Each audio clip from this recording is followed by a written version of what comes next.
จะคิดว่าน้องนั้นจะเปลี่ยนไปแม้เคยแสนไกลหายยังส่งใจไปหาสม่ำเสมอจดหมายส่งข่าวฝากมาทุกสัปดาห์ยังโทรศัพท์ถึงกันบ่เคยจะคิดว่าน้องจะง่ายอย่างนี้ห่างถึง2 ปีคนดีก็เปลี่ยนแปลผันหลอกให้หลงไฟใจลอยมาโดนลืมกันเงินนั้นสำคัญทำให้รักเรานั้นสลายจดหมายฉบับสุดท้ายส่งมาอ่านด้วยน้ำตาเป็นบทเสรีว่าแก้วใจหลับตา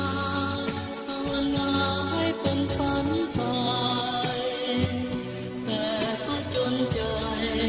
ความจริงบ่อาจหลีกพ้นโปรดจงสุขีขอฝากเพลงนี้อวยพรสวนิรันดรขอดวงสมรสุขล้นชาติหน้ามีจริงกลับมาเป็นยอดหญิงอีกคนชาตินี้จะทนรักกันได้เพียงครึ่งทาง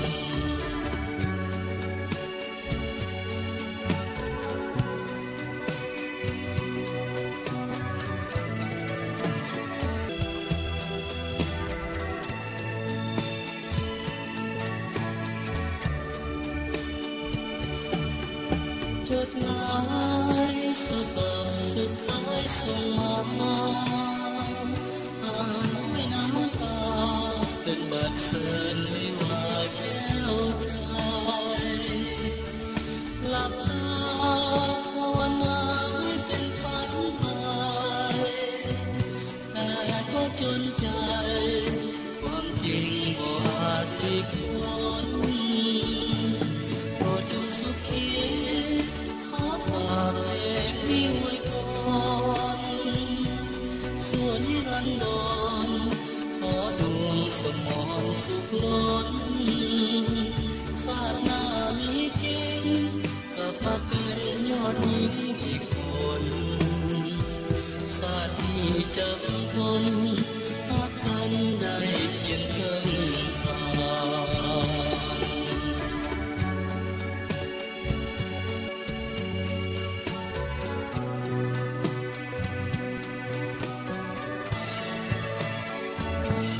บอกเคยจะคิดว่าน้องนั้นจะเปลี่ยนไปเป็นใครแสนไกล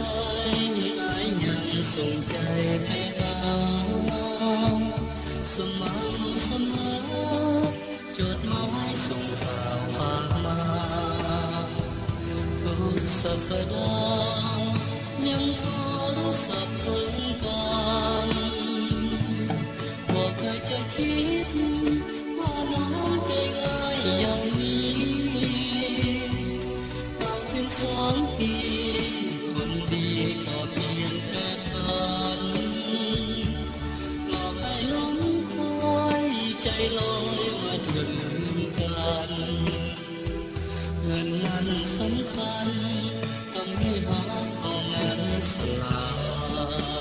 ยจดหมายฉบับสุดท้ายส่งมา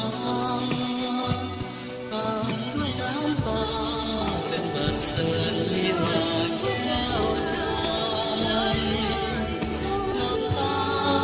ภาวนาให้เป็นฝันไปแต่ก็จนใจความจริงบ่อาจหลีกพ้นโปรดจงสุขีขอฝากเพลงนี้ไว้ก่อนสวนิรันดรขอดวงสมรสุขล้นชาติหน้า ลับมาเป็นยอดหญิงอีกคนชาตินี้จำทนพักกันได้เพียงข้างตา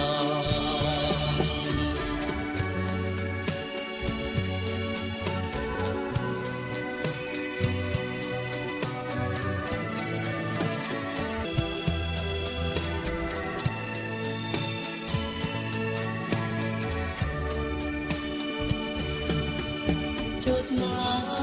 ยฉบับสุดท้ายส่งมาอ่านด้วยน้ำตาเป็นบาดเชิญวิวาแก้วใจหลับตาภาวนาให้เป็นฝันไปแต่ก็จนใจความจริงบ่อาจหลีกพ้นโปรดจงสุขีขอฝากเพลงนี้ไว้ก่อนส่วนนิรันดรขอดวงสมรสุขล้น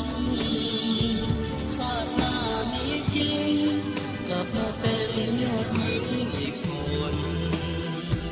ชาตินี้จำทน